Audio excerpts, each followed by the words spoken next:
Max Keller, welcome to Pave the Way Podcast. I'm happy to have you on. Yeah, glad to be here. Let's go.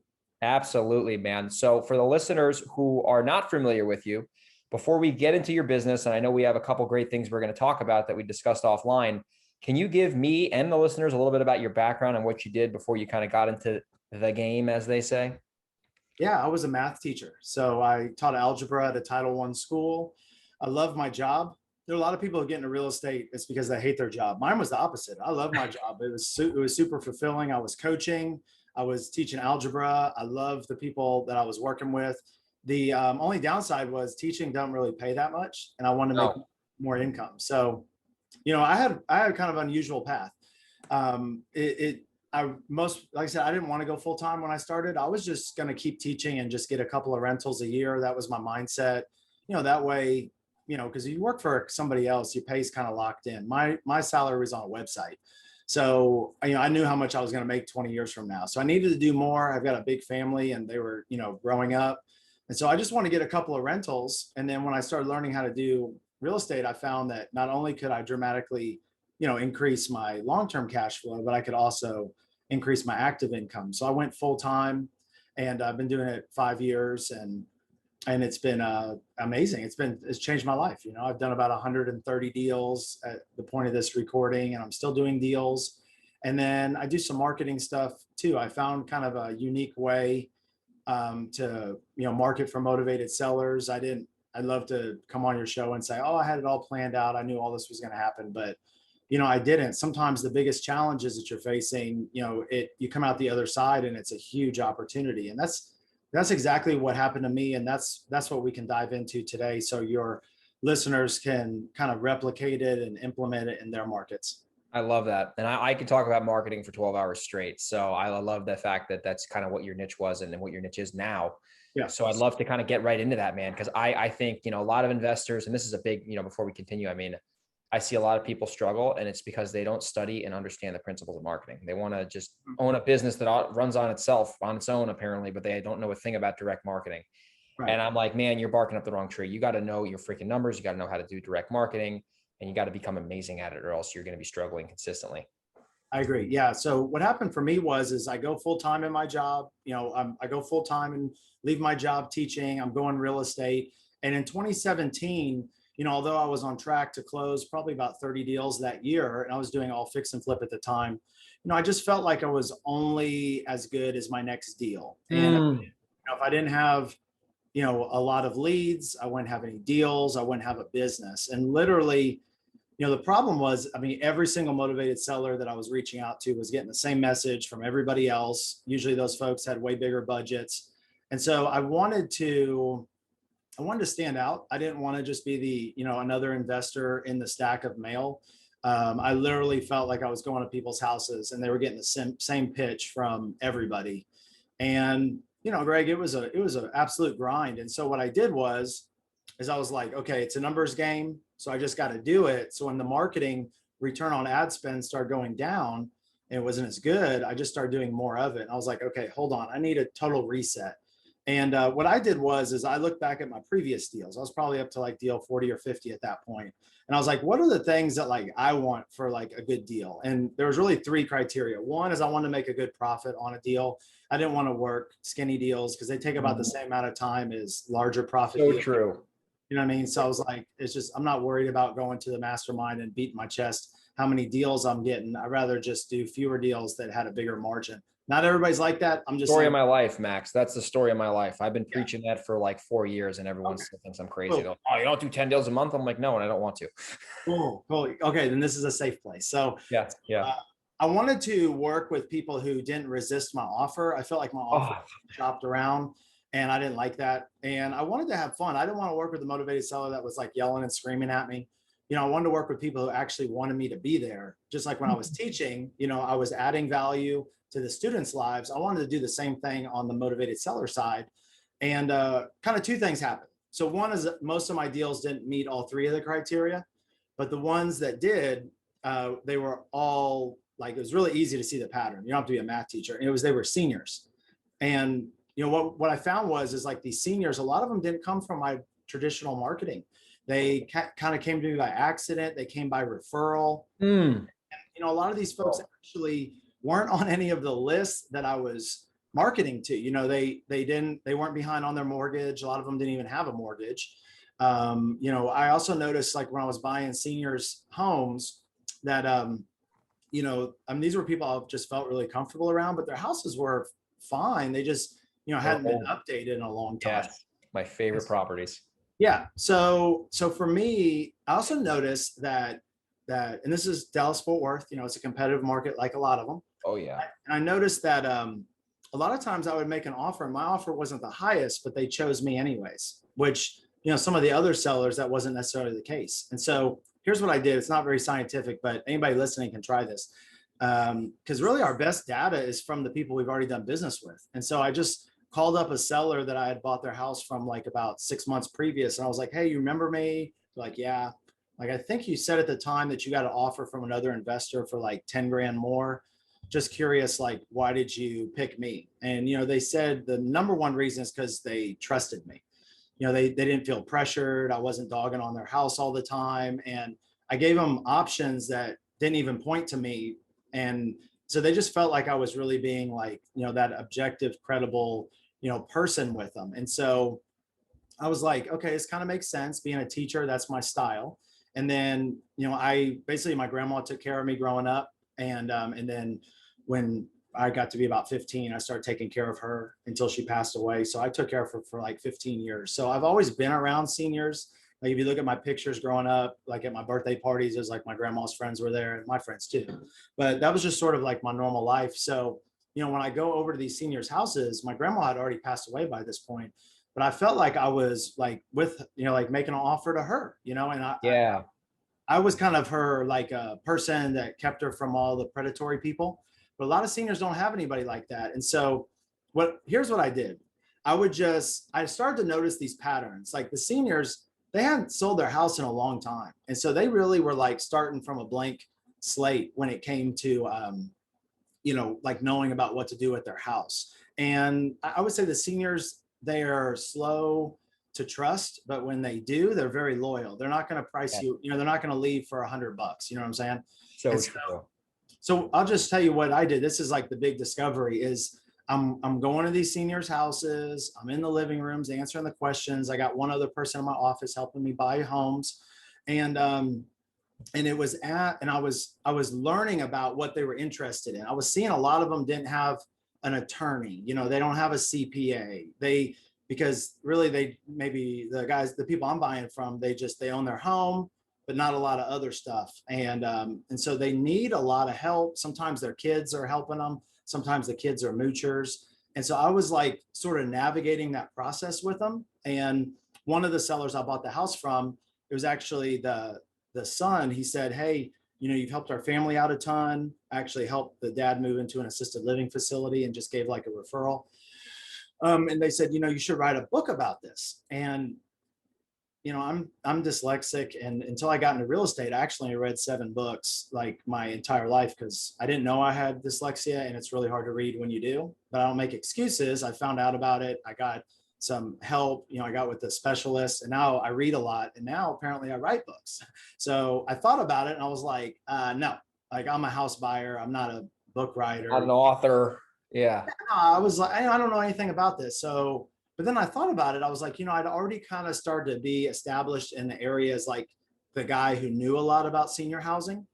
And I was like, with a book, I could be the person who wrote the book on senior housing. So what I did, if anybody's trying to figure out like how to do better content marketing or a blog, obviously book is kind of the ultimate. What I did was I just wrote down all the questions that these seniors were asking me, on their floral printed couches for 4 hours. And I wrote I wrote down all the questions that people should be asking. And it was kind of just like a how-to guide. I shared with people like all their options. And like I said, I at the time I wasn't even a licensed agent. I am now. But at the time, very few of those options pointed to me. And I wrote the book. It took a couple hundred hours. It was a bear. And then I started, I printed it and I just started giving them away. I didn't know how to do all of this stuff. I didn't know what would happen next, but basically I just started giving them out to all my prospects. I started giving them out to people who are calling from our mail. I started adding a picture of the book to all the mail that we sent out. And people are just like, that's just something they don't see every day. And no, it's very unique, which is what I like about that so far. yeah, so that's, another thing that was happening, which, like I said, I wish I could say I planned all this, but I didn't know any of this was going to happen. I would call people up, or people would call in, and I'd say, hey, have you gotten a copy of my book yet? And they're like, your book? No, it's just like changes the whole dynamic. And so what I would do is I'd just ship it over with a courier. I say, hey, I'm going to send you a copy of my book. Chapter 3 is all the ways to sell your house, pros and cons of each. I don't want you to make a big mistake, because this is obviously a big transaction. So if I send you an autographed copy of my book, will you read chapter 3 before I come over? And they're like, they don't know what to say. And what was cool about it, Greg, was it put the brakes on the deal, because a lot of times before the book, I was in a race to get out there. I knew how to answer my phone. I had call rail. It, ran over to my other guy. Then we had a call center in Atlanta. So I knew the importance of answering live. I just sort of reverse engineered a different solution, which is these people were calling everybody that sent them a postcard and basically just having these open houses, and it becomes just a price war that I can't win. And so when I send them the book, it puts the brakes on all that. I go out there 2 days later, they read chapter 3, but they read the other chapters too. And so when I go into the house, they've called the other people and told them not that they don't need them anymore, because they already have the person who wrote the book on the subject. Why are they just going to have it? They don't need to have an open house. Because a lot of the times the reason people call a million folks, it's not just because they're trying to get the highest price. It's because they don't do this very often. They don't know who to trust, and they're trying to figure it out. And so being an author made it really, really easy for a how-to book that motivated sellers care about, made it really, really easy for them to say, okay, Max is somebody that I didn't know yesterday. I know him today. I trust him, and I want to work with him. And it just, it's funny. Like now we have people calling and seeing if they qualify for our program, and we're in one of the most competitive markets, of all time. So I didn't know that was going to happen. It turned into a whole nother thing that if we have time, we'll dive into.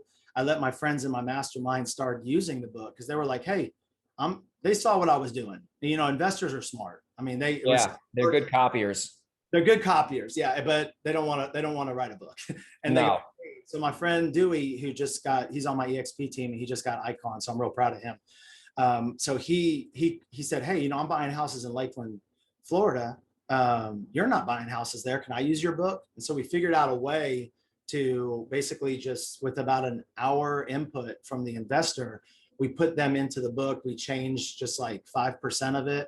And then they hand it out in their local market. And we do all this other ninja stuff, but it turned into a whole nother thing. And then, when you have deals, you need money if you're going to keep them or flip them or whatever. And so then we wrote a book, a how-to guide for private money lenders. And we started giving that out in our business. And then we started licensing it. And then we started doing books for coaching companies like Gene Garino, Residential Assisted Living. We're doing one with a big company now. So it created this whole publishing company. And I never expected that in a million years, Greg. The only reason I wrote it is because I was in such a hyper competitive market in Dallas, Fort Worth. I knew exactly who I wanted to work with.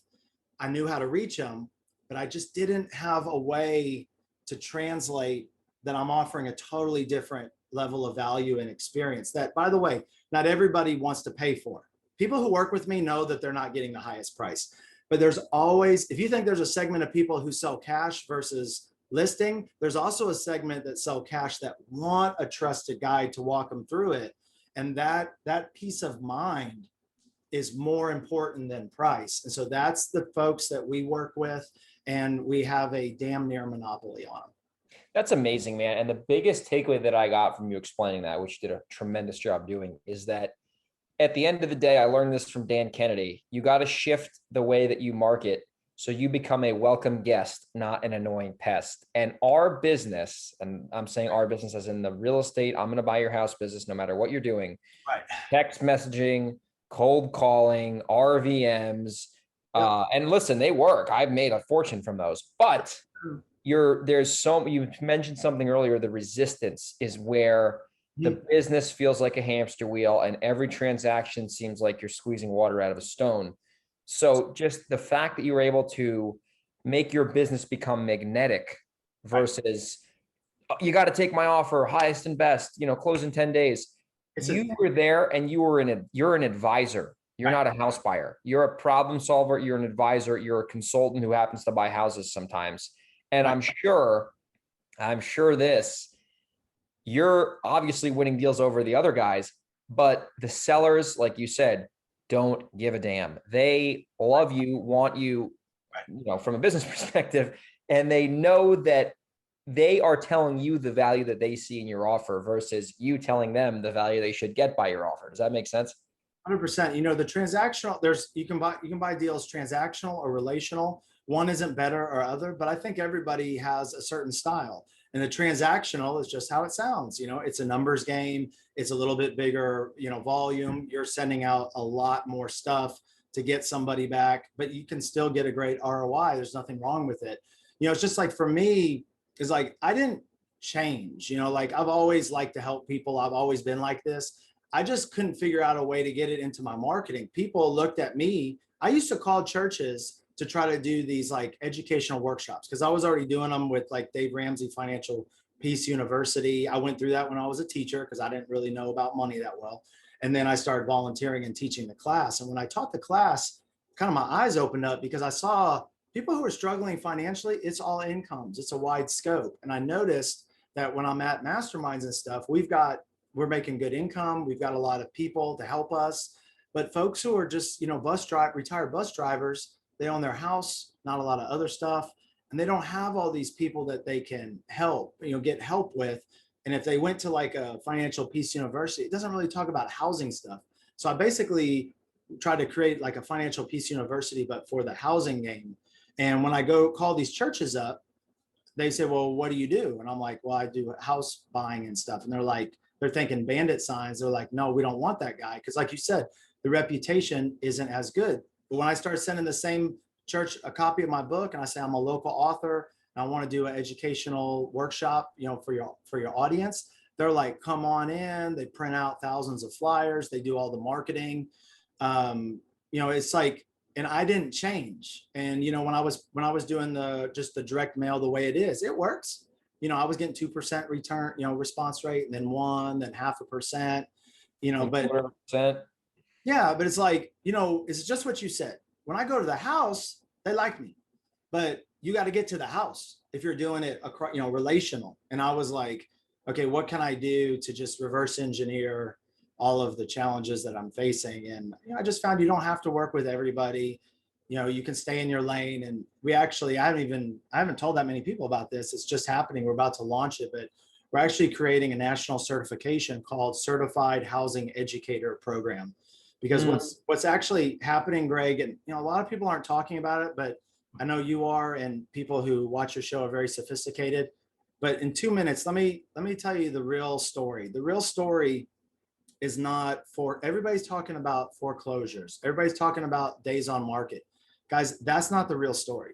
The real story is that we're going through a massive, massive real estate disruption. Okay. Wall Street is going all in. iBuyers are going all in. They're not fading away like they did in the last downturn because they've got plenty of cash and they can cash flow properties if there is a dip and we're on the way down. Wall Street companies, Zillow's making $1,700 per flip, and their goal is to buy 5,000 houses a month. Your biggest risk factor in the future doing this business, I'm 100% sure. We did a lot of research on this. We just did a keynote about it. And after looking at the data, it was startling because these companies every day, like today, 5,000 years of recorded history. Greg, today's a special day. Today is the easiest day there's ever been in history for somebody with a phone to find about 40 people that can pay more than you.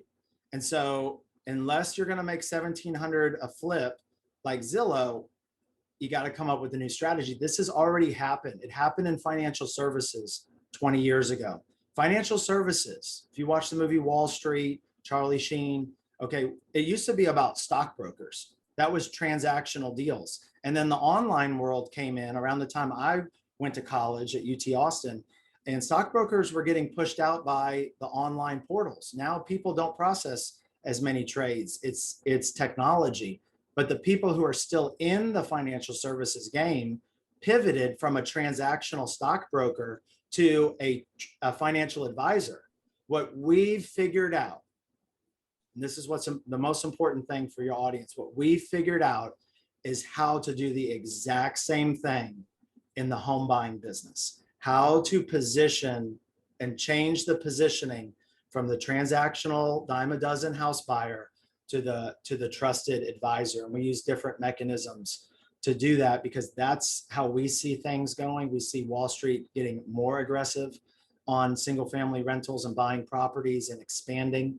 And so we're protecting our community and our business by reaching out to that percent of a percent that want somebody to guide them along, but they don't have anybody.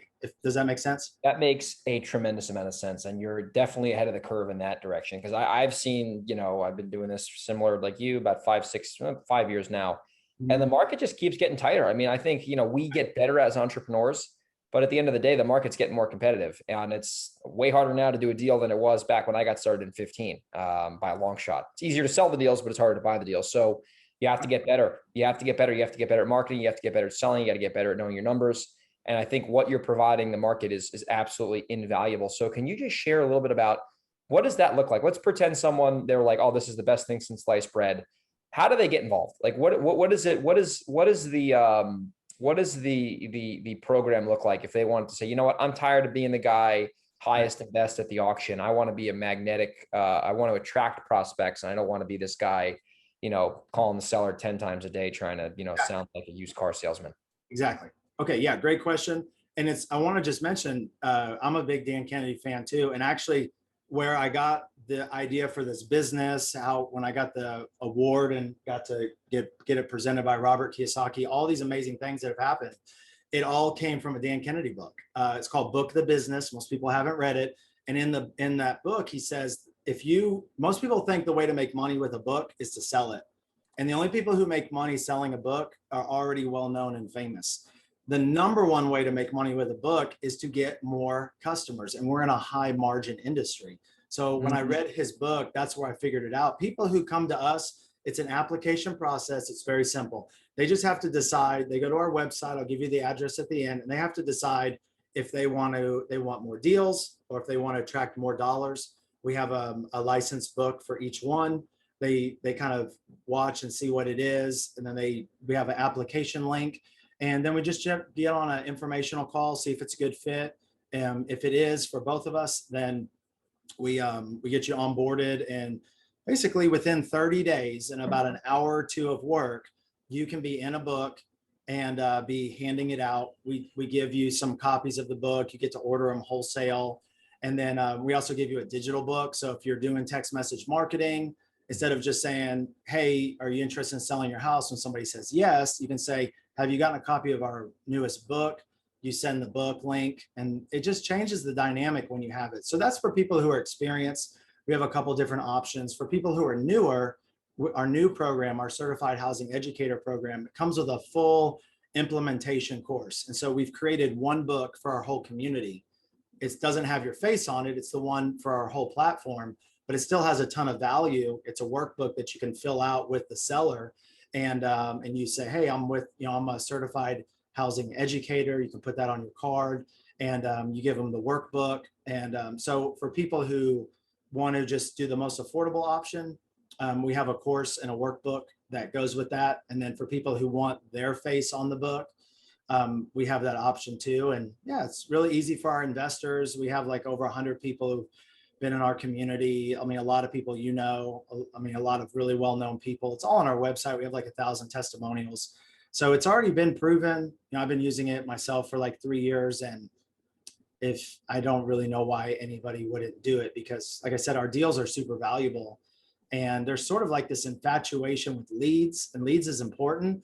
But what about like converting those leads? And we found that when you send a copy of your book over to somebody, everybody converts higher, and that 100%. That's valuable. So I don't know. That's totally. Much, yeah. No, it makes sense. I mean, it's, the book is selling more than you, right? I've noticed that. Like if you're like, and like, that's the whole concept behind like, the push marketing versus pull marketing. Like I'll give you a legitimate example. Like Yeah. If you're, let's say you're in the info business, which you and I both are, like, you can go run paid Facebook ads and that works. You can do that. Like, there's a system to do that. However, you are not going to convert as well to cold traffic. Once you get good at cold traffic, you can basically print money, but that's a lot harder said than done.